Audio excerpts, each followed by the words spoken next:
Thank you, Carmen. Appreciate the opportunity to speak to you today about predictive analytics in oil and gas.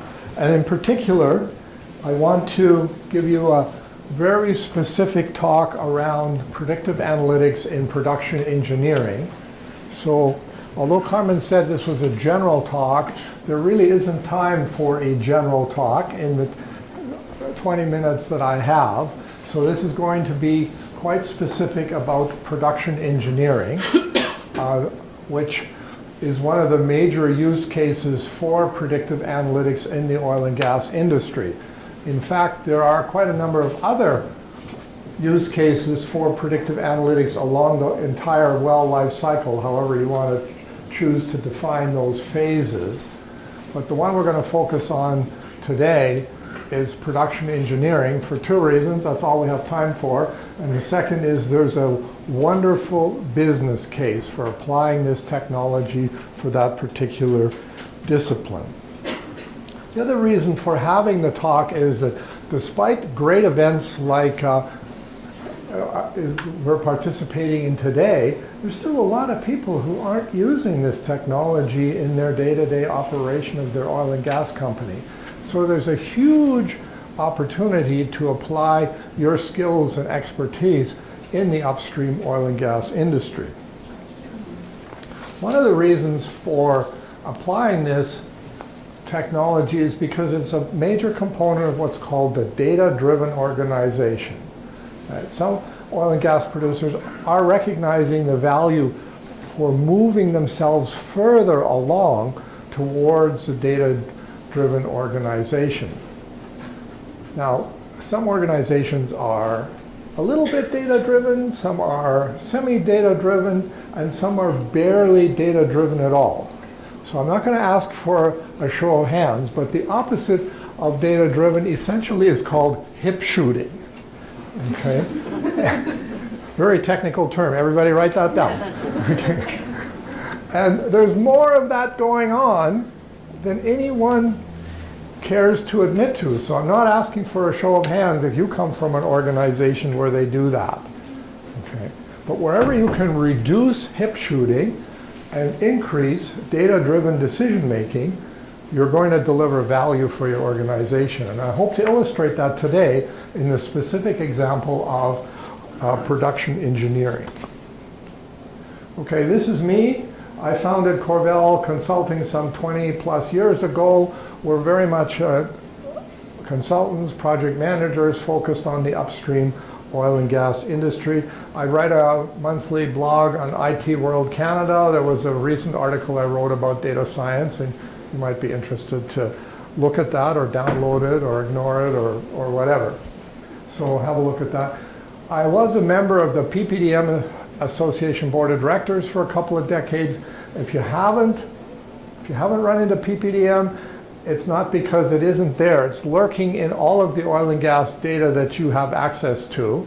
So it's the public professional data management petroleum professional data management organization. Too many P's. So if you're not familiar with that, go to ppdm.org, have a look around. It'll help you as a data scientist with structuring, organizing, cleaning, whatever you want to do with the data to get better results. I've spoken at lots of conferences, so maybe some of you know that I'm around. So here's our outline for today. I'm going to spend just a few minutes on the definition of predictive analytics and why that is. And then I'm going to spend most of the time on specific examples related to production engineering, because that's the title of the talk, and we should kind of make an effort to stay on topic, right? So, and then we'll probably end with a couple of recommendations, and we'll have time for a little bit of discussion as I'm done. Does that kind of sound like the topic you think you're here for? Is there any observations you have about that topic? Are any of you production engineers? Everybody's a data scientist or IT person in the audience here today? No? You're a specialist at something else that I haven't mentioned? Exploitation engineering. Exploitation engineering, right. So just like most other disciplines, engineering has got all of these subdivisions, right? Silos. dangerous. The more we silo things, the more we become specialists at less and less. That's one of the hazards. And I'll take just a very short detour. Wherever we can get something going on a cross-disciplinary basis or on a cross-silo basis, we tend to increase the quality of the solution. So keep that in mind. But we do love those exploitative engineers because we need them, right? Okay, so learning outcomes for today. I want you to better understand predictive analytics, and I want to have you explore how we can add tangible value, okay, but as opposed to intangible value or feel-good value. Isn't this cool technology? We don't care about the cool technology, sorry, for all of you guys who are really good at exploring that. We have to link the cool technology to business value. And this is not complicated, so you don't need a PhD in this, and I don't have a PhD, so even I can talk about it. There are really only 3 elements of tangible value, okay? Element 1, make revenue go up. Element 2, make costs go down.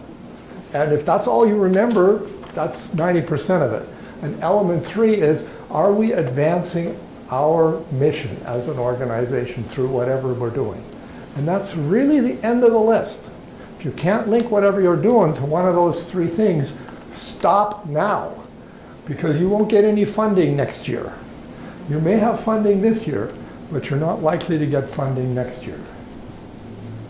Okay, so this is our standard situation, right? We have this well, it has a vertical component, it has a horizontal component, it has some fracking going on, and there are a whole lot of variables that are associated with all of this.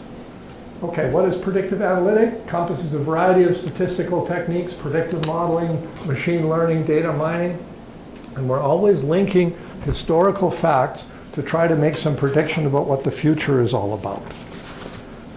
So, not that difficult. So we're exploiting patterns in the data to identify what? Risks, things that can get us off track, and opportunities, observations that give us an opportunity to see new things that we haven't seen before. So really, it just comes down to 3 kinds of data. You can tell this is not that complicated.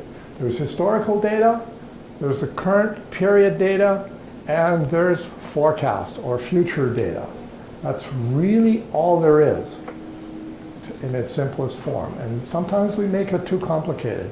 We can get value by just recognizing that our data falls into these 3 buckets. So many of us have seen too many spreadsheets. And I think one of the huge values of predictive analytics is that we can get away from the limitations of spreadsheets that are not a data management tool, but they're often used as such. They impose significant constraints on data volume.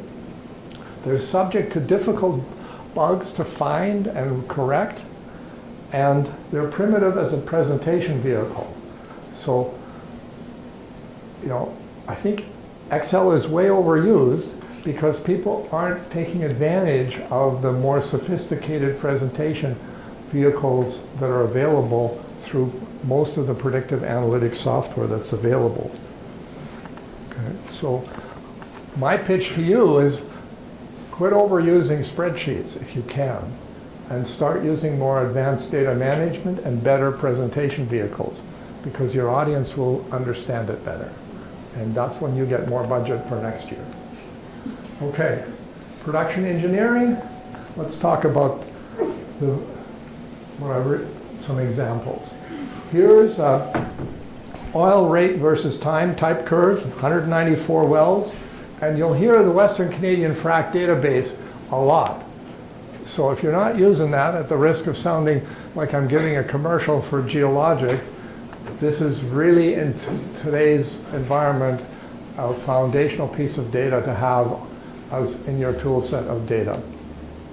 So these wells are grouped by on production year. You'll notice there's a little map that gives you a geospatial reference to these curves. The colors are matched, so, and you can click on one and highlights the other back and forth between the curve and the map. So it's intended to help us understand well production performance compared to similar wells in one group or another. Now, as you know, or may know, that decline curves are analyzed to death in the oil and gas industry. And sometimes they're overused, or sometimes we forget they're a forecast and start using these numbers in a cash flow forecast, probably pretty dangerous. So there's a level of uncertainty in these, so that's why the dashed lines are the P10 and the P90 curves, to remind people of that. Predictive analytics software packages, more sophisticated one, provide drill down, which is pretty hard to do in Excel, or impossible. So in this case, it's from the company to the business unit, down to the field, to the pool, to the well, and perhaps even all the way to the zone. And you can do that with a simple series of clicks, as opposed to a series of memos to IT, which then stretch out their answers over a year, as opposed to a minute. So that's one of the values of predictive analytics software, is immediate access, not just to the raw data, but the ability to aggregate it, filter it, sort it on the fly in real time. So this helps production engineers with some ideas on which wells are performing better than others, and what are the variables that are causing that. Okay, so here's another example. This is estimated ultimate recovery from wells, and in this chart, the good is to the right, not up. So sometimes you can't always organize the data the way you'd like. This really helps considering fracturing design, and helps you predict the results of your frac design based on comparing it to other similar wells that you've selected. So you may say, well, you know, this chart isn't all that innovative. I can do this in Excel. And the answer is you can. You can make this chart in Excel. But what you can't do is something I can't illustrate here very well, is here you can click on every point and get a little dialog box that tells you something about that point, the well that's represented in that well. You can also change the colors on the fly. You can click on the axes and change them on the fly. You can right-click somewhere on this chart and change the variable that you're showing. And you can click on a tab at the top and look at the data instead of the graph.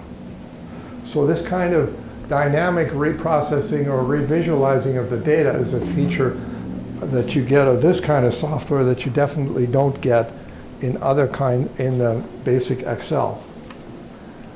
So here's an interesting net revenue after fluid costs. This predictive analysis seeks to determine if investing money in more expensive frac fluids, such as nitrogen in this example, actually results in an improvement in cumulative net revenue. So every circle here represents a well fracked with nitrogen. Every X represents a well fracked with water. And nitrogen is more expensive than water. So you're always asking yourself, well, should I or shouldn't I? So you'll notice that every circle is a little higher than every X.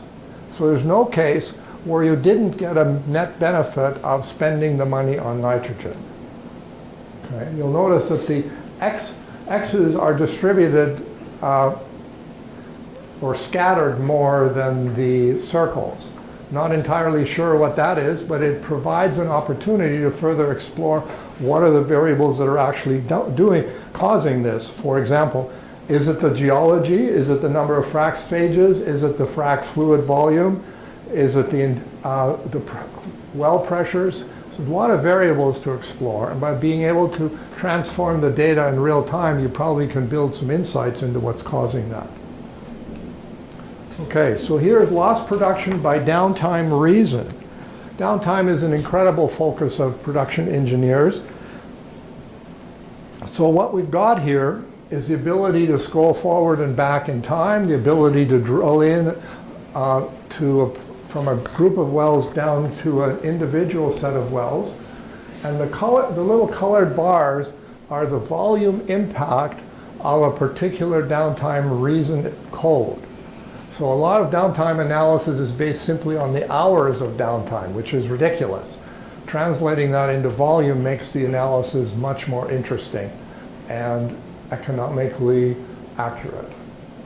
And based on this, you can then figure out what my strategies should be to reduce my downtime. The black line at the top is a measure of well capability, meaning every well has a particular capability and there's nothing you're going to be able to do on the face of the earth to get the well to go beyond that. And the calculation is not trivial, so to have the system do that for you is very helpful. The other thing that happens is production engineers typically look after more wells than any human on the planet can possibly look after. So what the software does is allow the engineer to be more productive and effective and not just spend all day looking at the bad wells or the problematic wells, but actually spend time looking at the good wells with a view to understanding why is this a really good well? Why do we consider this our top performer? And from those learnings, apply those to the wells we deem are marginal or even bad wells. So again, huge amounts of data being presented in an easy to understand visual format with lots of capability to move it around. So in this case, that's the actual production and that's the lost production. And you may say, well, wait a minute, what if I get it in the next period? Is that okay? Well, maybe, or maybe you never get it, that additional volume. So the sooner you can get at your problems, the better you will be. Okay, so here's another example. This is called production volume forecasting by fluid type. It's very busy because there are lots of permutations and combinations. Those three lists on the left allow you to select various wells, combinations of wells, regions, production zones, which every time you click somewhere on the left, obviously the graph on the right will change in some fashion. And that gives you lots of flexibility around the time period, the level of aggregation, the time series, be it pressure or volume that you're interested in. So I've flown through a whole lot of examples here from the world of production engineering, and I hope that I've encouraged you to think about how predictive analytics can really help the production engineers view the data from many different ways. And I've shown you not just historical data and current data, but also some examples of forecasting that will help you understand what's going to happen next month or next year. Certainly with some error term, but nonetheless there's an opportunity there. So production engineering actually also occurs in Dilbert land. So here it says, Dilbert, I've collected optimistic seismic data, already a problem. I've placed it in the context of shaky well logs, and I've seasoned it with a fantasy permeability estimate. As you may know, the better the permeability is, the more production you're going to have.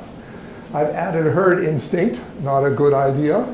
A pinch of price bias, we may be being overly optimistic, and here's your drilling plan.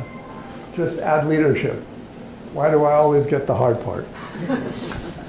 So, you know, the boss always struggles with the management role, doesn't he? But the point is that predictive analytics improves the defensibility of analytical work and avoids, well, I mentioned at the beginning, the ridiculous hip shooting that occurs from time to time. Okay, so what about this? How do you actually get value from predictive analytics in a production engineering context? Perhaps this jumbled illustration represents the data situation at your neighbor's oil and gas company, right? It can't possibly be your oil and gas company. So we need to organize our data, I mean, very basic statement, into various databases. And then data analytics is the software that makes big data meaningful and usable, right? Big data is this amorphous, huge, overwhelming amount of data. What you really can't do anything with it until you analyze it and present it in some reasonable way. And that's what predictive analytics is all about. And then you're looking for those aha moments that will help you, in the case of production engineering, improve well performance, reduce downtime, maybe reduce water cut, whatever your goal is. And predictive analytics is an important tool. And you've heard me express lots of criticism about the limitations of Excel. I know engineers are really wedded to Excel, and I understand why, but there are limitations, and I want you to remember there are better tools that you can recommend to the production engineers that you may be working with. Okay, so here's your action item. What should you do about all this? You may say, well, that's nice, but so what? You can be the champion for predictive analytics in your organization for the benefit of the organization and, frankly, probably your career and your year-end bonus as well. So what can this do for you? You can better communicate what's going on in whatever the space is, in this case, in production engineering. You can improve the return on assets. Everybody wants that all the time. And you can do the reverse. Risk of making unprofitable investments. Last project I was on was a huge success, and it paid for itself just by reducing the risk of bad ideas and not implementing what seemed like a good idea but really wasn't. If you just spot those and don't proceed with them, that's worth millions right there. Now, if you can also come up with ideas that actually improve net revenue, great. But if you can just focus on getting rid of the bad ideas that on the surface seem like good ideas, you already have a huge benefit case.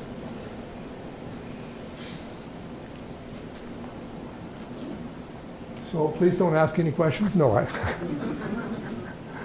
we have 5 minutes for questions.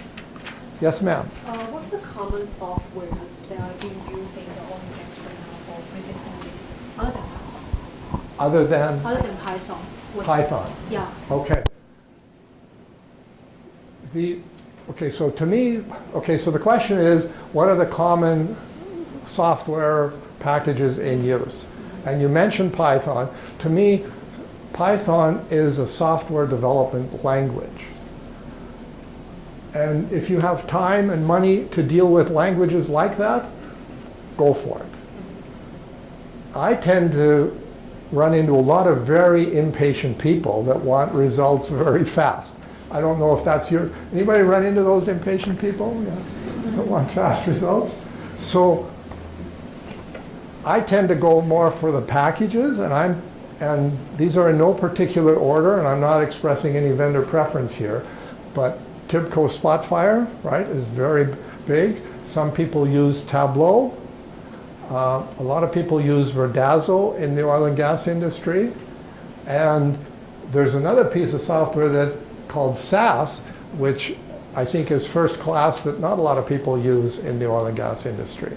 And I'm just giving you the top 4. Is there anything else that someone else would throw on this list? SPSS? What about MATLAB? MATLAB? Yeah, so those are all valuable tools for modeling, but they don't take it to what I call the presentation layer. Right? They give you numbers, good numbers, and maybe even rows and columns of them. But the products I mentioned take those numbers and visualize them. Power BI. Oh, I forgot Power BI, didn't I? Thank you. Don't tell anybody I forgot Power BI, please. Oh, I'm not standing near the camera. I'm good. Okay. Thank you for bringing up Power BI. I'm speaking at the Power BI event on Thursday. So if you're coming to the Best Western Power World Tour, Thursday and Friday at the Motel Village, so I don't know if any of you are registered for that.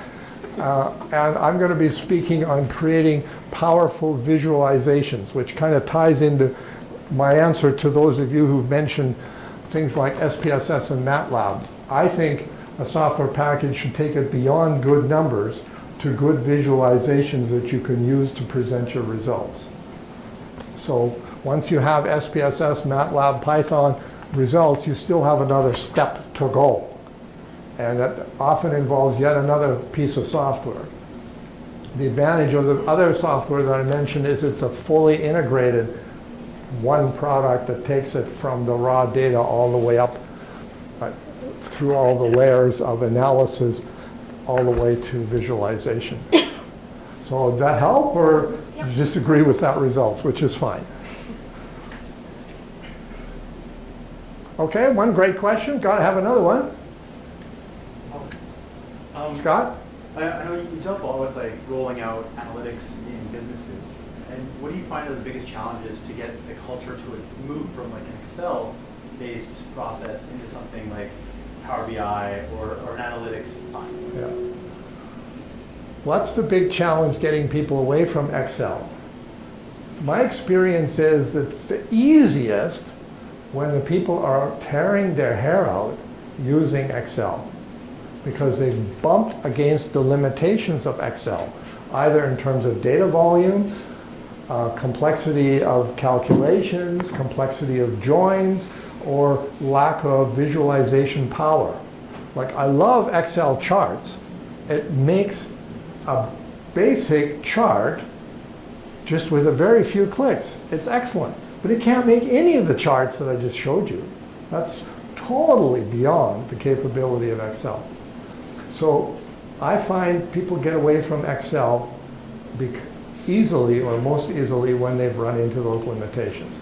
If they haven't run into the limitations, it's more difficult, because the organization has to recognize that whatever's going on in Excel is a single person, one-time solution. It's not a sustainable solution. It's not a solution that you can transfer from one engineer to another, or it's not a solution you can roll out from one engineer to a group of engineers. Whereas all of the software products I've listed, that's all scalable, transferable, repeatable. So sometimes people, you give all those arguments and they go, yeah, that's just hype coming from some consultant or the IT department. I'm comfortable in my Excel world. So that can be a huge change management issue. But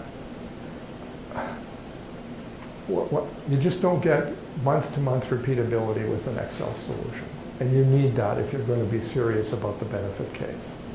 Because you're not trying to solve one problem one time at 10 a.m. on a Tuesday.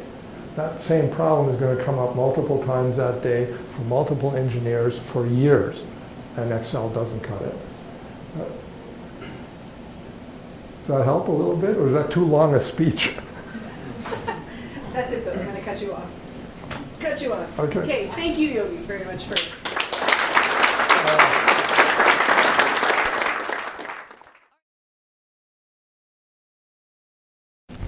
So yeah, I'm Scott. I'm doing my PhD in geomechanics and data science stuff. And I also work at CNOOC as part of their data science group and digital transformation initiative. So today I wanted to present what I think is like the simplest and most effective data science workflow that you can apply to something through the lens of generating type curves.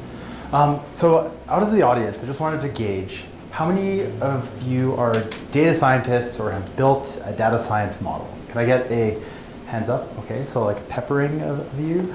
Okay, and how many of you have done analytics? So you've like maybe loaded up Spotfire, Power BI, and okay, so perfect. What I'm going to present today is all about distance, and it's an abstracted distance when we think about features and things that we use in the real world. I'm going to present it through an example of type curves, and I just randomly picked an asset using my RS Energy subscription. So I had some data, and I picked the Bakken Flat Lake field, and there is 870 wells on this picture.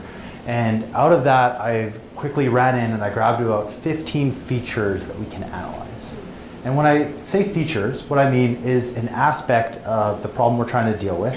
So it could be location, it could be a production metric, it could be a geology thing. I'm going to go into that in a little bit. But the goal of this presentation is to mock up a scenario where, say your manager comes to you and is like, hey, we're thinking about buying this field. Can you, in a day or two, maybe predict all the production for every well? Okay, thanks, go. Right?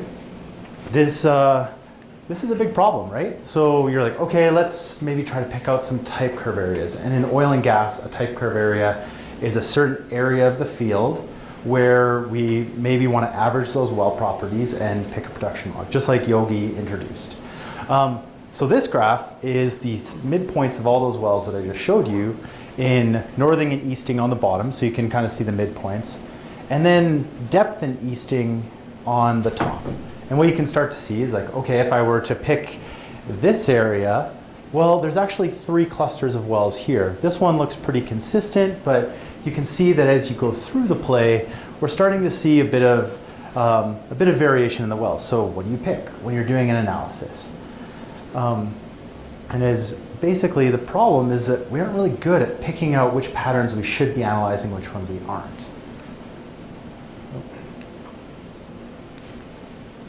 But data science can help with this. So what I'm showing on this slide is the results of a clustering algorithm called k-means that I'm going to introduce later. But what it does is it automatically goes through and based on distance picks out which wells should be part of a cluster. So what I did here is I applied the k-means algorithm to pick out 8 clusters, and you can see the ones with the double circles. That cluster, average all the productions to generate a type curve, which you see on the left. This took about, once I had the code in place, 10 seconds. It's really fast. But this whole workflow depends on a measure of distance, and that's what I'm going to talk about today. I'm going to introduce 2 algorithms, the k nearest neighbors algorithm. Has anyone heard of that? A couple of you? And I'm going to introduce the k-means algorithm. The k nearest neighbors is a supervised algorithm, which means that we have a training data and that we're trying to predict something or classify or regress based on that training set. And the k-means is an unsupervised algorithm, meaning that we don't have a label on things. So in each one of these algorithms, distance is actually the key to everything. And in a lot of the data science presentations that you might look at, or as you're getting into it, you're going to encounter this concept of distance over and over and over again. And so I wanted to really chat about it. And I think when we're talking about distance, there's 3 things that we really need to consider. First is measures. And I'm actually going to whiteboard a little bit here. If you have, like in this image here, 3 points, okay? And we're trying to measure the distance between these points. Say that this is an XY space. Obviously that one's the closest. But what if you had 10, 20 dimensions, 10, 20 features that you're trying to measure? So maybe now we have a depth. And maybe now we have a geology parameter like TOC. And maybe we have another parameter that we've measured using something on, if each one of these is a well, maybe their flow or their gas-oil ratio. Suddenly picking this distance doesn't become a trivial problem. And that's where measures come into play. So what you see up there is a really small equation for the Euclidean distance. So basically you take each one of those features and you just average them. But there are a ton of different distance measures that you can use, and it's really worth knowing about which distance measure is being used in a lot of these algorithms. It makes a big difference. I'm going to show you that in this presentation. Next, I think one of the biggest things that you need to consider with distance is scaling. So consider this map, and suddenly we put a graph, and that this is between 10,000 and 50,000, and this is between 1 and 10. So suddenly, if we're going to take the Euclidean distance and we're not going to scale things out, this distance is going to matter about 1,000 times more than the other one. And so when we talk about these data science workflows, you have to realize that most of them are actually scaling and normalizing the data between, say, -1 and 1 or 0 and 1. And that's really important. So when we're trying to measure the distance between different things, you need to think of it as an abstracted distance. And you can do this even if it's if you have a scale, like a categorical variable that goes between 1 to 5. That can be equally represented as something that goes between 10 and 1,000,000. Maybe you take a log scale, maybe you standardize it. You could do, there's a lot of different ways that we can scale our data. But before we apply any of these algorithms, it's really important that we realize how we're scaling them and how they're being used. And the next is features. Now, when I talk about features, like I mentioned, that can be any aspect of the data that we're trying to deal with, but knowing which ones you want to put in is really important to your workflows. If I just use X, Y, Z, it's going to be a lot different whether I put in 20 or 50 features, because if the weight is equal on them, then each feature I put in is going to dilute that coordinate. So if I just have the 3 coordinates, it's going to be a lot different than if I have the 3 coordinates plus 20 other features that are complete garbage, because those garbage features aren't going to inform the problem. So I guess what I'm trying to say about abstracted distance is that it's really worth paying attention to. And when you're trying to measure the similarity or dissimilarity between things, it's really worth paying attention to how you're doing that.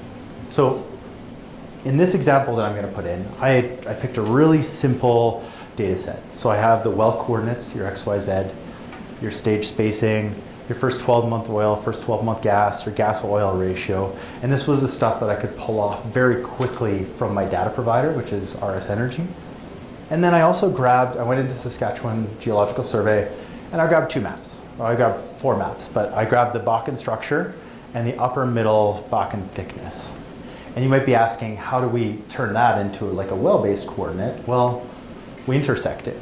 So here you can see maps of the Bakken structure and the middle Bakken thickness. And I boot up my analytics software and I just intersect the midpoint of each well with the map and pull out a value.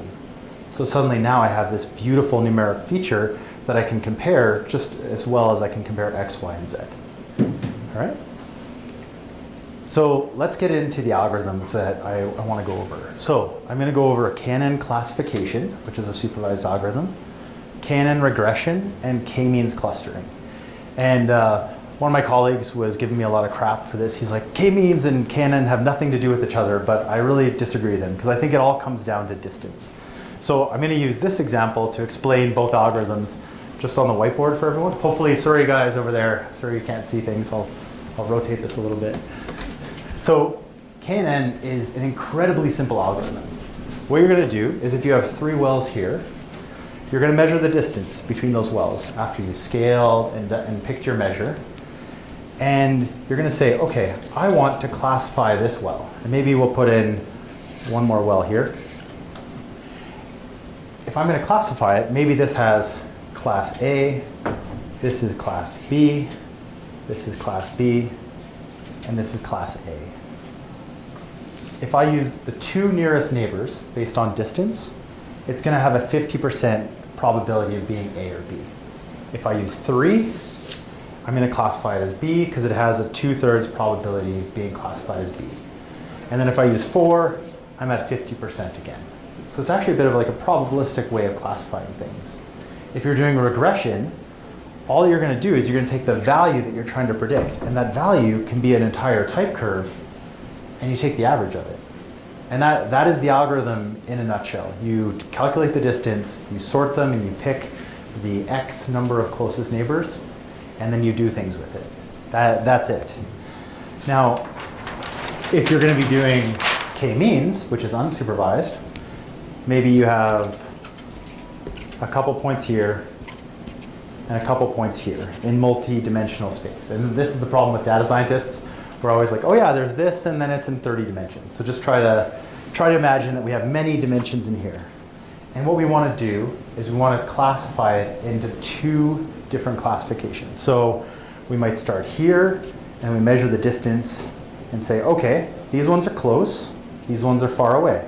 And we might put a centroid here, pick the distance here, and say these ones are close and these ones are far away.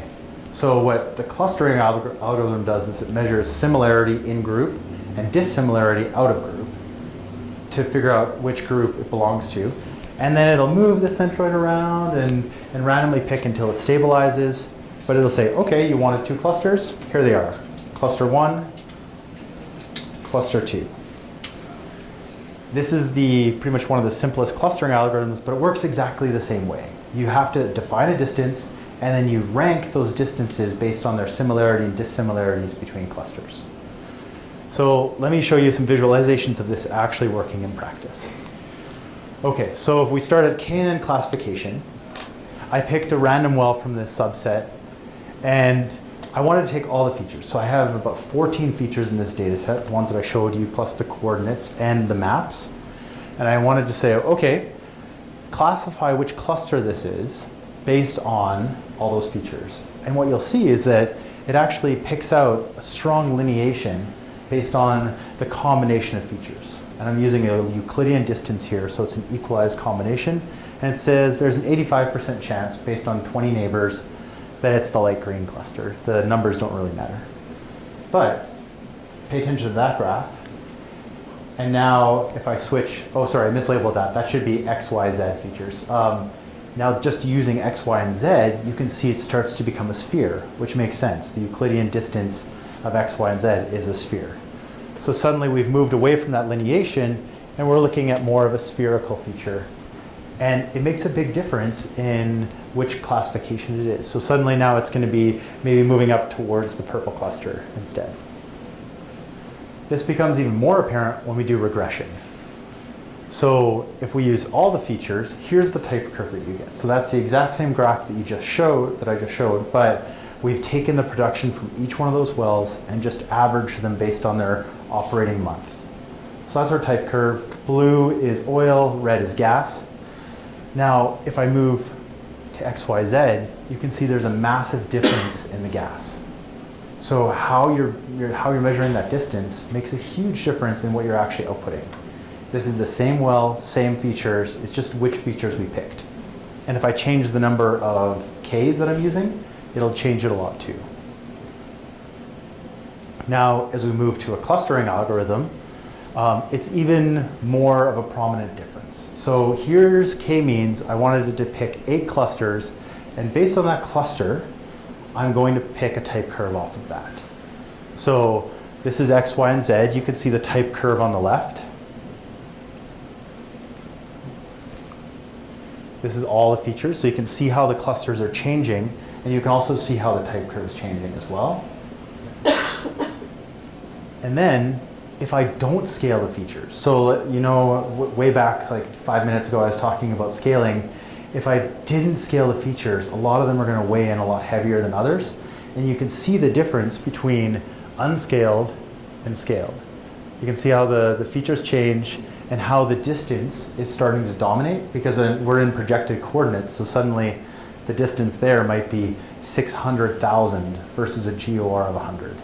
And this is just showing why it's so important to scale your features. So this, I think, is a lot more reasonable of a type curve relative to this, where you're starting to average out a lot of different things, especially if you look at these deeper wells that are probably a lot gassier relative to more of your liquids-rich wells there. So basically, the point of this presentation is showing that distance scaling and how you pick your features really matters. And these are probably the simpler of the data science workflows, but it applies almost universally through the board when we're doing predictive models.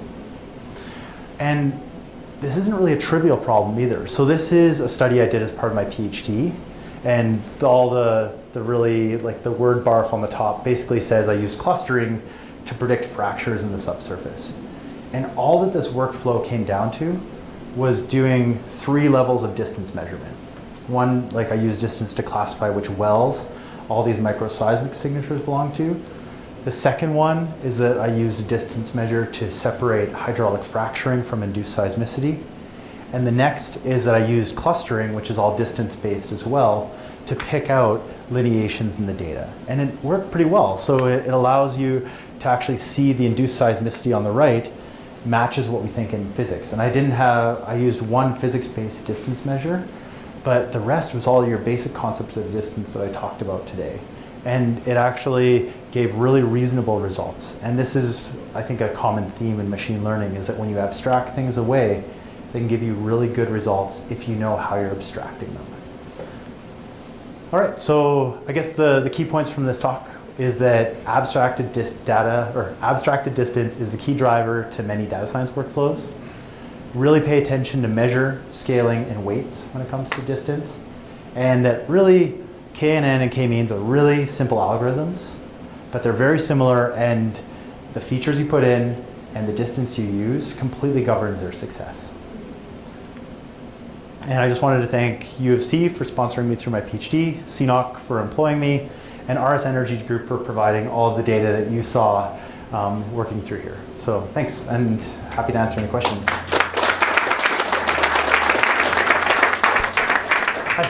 So in this case, which model you using the N and Y? So I used K&N for the regression. Classification or regression? I used both, and it's actually like my K&N model was that I measured the distance, I sorted them, picked the top 20, and then averaged them. So it's, when we talk about a model, K&N is barely a data science model. There actually is very little training or hyperparameter tuning. And the k-means algorithm is just the k-means algorithm. So yeah, and that also it's not really a like classical data science model. You don't go through this big training process or anything. So yeah. So you purely, for example, measure based on like accuracy, something like that? Nope, there's none of that. There's no training, there's no model hyper-tuning. You basically just measure distance and use that. Okay. Yeah, it's unreasonably effective actually. Sorry. Sorry, in the back. Oh, sorry, thanks. I enjoyed your talk. I really enjoyed your passion. Our question is, maybe it's beyond not the scope of the talk, but your features that you select at some point in time, how you choose, there's statistic and things as well. So Yeah. when you just grab a handful of stuff and throw it into a bucket, like how did you sort through that? I didn't for this example. Is that wise? No, it's very unwise, I would say. But the work that we do, like the work that I've done in my PhD and the work that we do at CNOOC, that's 90% of our work, is picking which features you put into your model. So that's just a different problem. Yeah, it's a lot more, but you have to, the nice thing about machine learning models in general and like interpretable machine learning, say if you can measure feature importance, you can start to really check things. And like a lot of our workflows are spent picking features which go in and which go out, and also combinations of features. So actually the features that I put into this workflow are really bad ones because the GOR and the depth are going to correlate almost perfectly. And in a machine learning workflow, you wouldn't really want to put perfectly correlated features in. You kind of double count them and it reduces your model performance. So like I'd say 90% of data science is really good feature engineering and making sure stuff makes sense. So please don't take this model and use it to generate type curves. It was just a really quick example. We would pick a lot more like geology features. We'd pick like maybe the choke on the well, the proppant intensity, the lateral length. There's so many other features that you'd want to pick. Sorry. In your travels, have you found that Euclidean distance is your best distance metric in oil and gas? Or have you seen like infinity norms or Manhattan distance ever being useful? Yeah, we generally use Euclidean distance because it's easy to understand. I've seen a lot of algorithms that use like Milhelm-Lonemus, or however you pronounce that distance. A lot of like absolute distances can sometimes be nice because sometimes when you square them and then take the square root, you lose some of that information. But I don't know, we generally stick with Like in optimization cases, often use infinity distance. Yeah. They seem to be most useful. I was just wondering, in oil and gas tend to lean more towards a spatial understanding of Yeah. how to measure things. Yeah, I don't know. What about like, I'll throw it back at you. Have you found? It's an open question. Yeah, I think it is. Like, but what about you guys? No? Yeah, I think it is interesting. Like I did in a lot of the work that I did, I might take a absolute distance. So if it's within a certain threshold, I might kill that and say if anything's like below this, it's too close. So taking that, or if anything's this way too far away, taking that and just putting it to infinity. Like, but then that's just driven a lot by the common sense of like the physics of the problem. So, yeah, I don't know if there's a really good answer. All right. And on that note, I'm going to thank Scott for coming and thank Yogi as well for presenting today. All right, so our goal over this next year, if we run it every other month, is really to bring you diverse topics. So today was very specific to production engineering for oil and gas, but we have covered in the past, and in Edmonton we do everything from biodiversity monitoring to public safety, like the police obviously does a ton of analysis, ambulance, that kind of thing. We've done open data. For example, I was telling someone that Edmonton Open Data came and presented on pet license, and you would be surprised what kind of pets people have based on the open data. So there's lots of interesting things, and I think one of the great things about Lunchalytics is seeing what other people are doing in other industries, because then you take it back and you think, how does this apply to me? And I think that's the great thing about Lunchalytics. So if you would like to sponsor, just give me a call. If you want to present, that's also really helpful. Yogi actually contacted me and said, hey, I've been to Lunchalytics and I'd like to present, and that makes my life so much easier, to be honest. So that's that. And then thanks for coming, and we'll see you again. you.